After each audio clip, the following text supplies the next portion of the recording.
Okay guys, so tonight's review is of Who Was Jacques Cousteau. I'm trying out a new spotlight so it's two lights right here, so it's a little brighter. It's Jacques, my name, but in French. Jacques Cousteau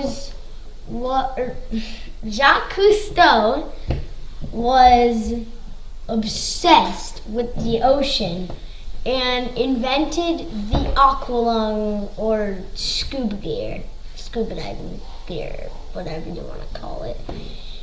He used it to dive very far down in the ocean to study ocean wildlife.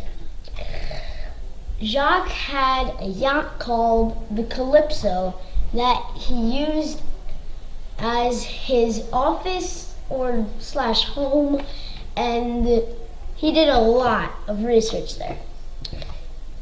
He also made many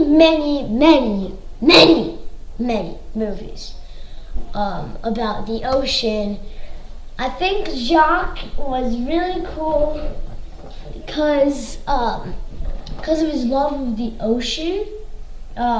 And how much he put his time and effort into studying ocean wildlife. Like this video and comment below what you would name your yacht if you had one. And also, here's a little hint what the next video is going to be. Comment below what you think it is. And maybe you're right, maybe you're wrong. Comment below. And I'll see you in the next video.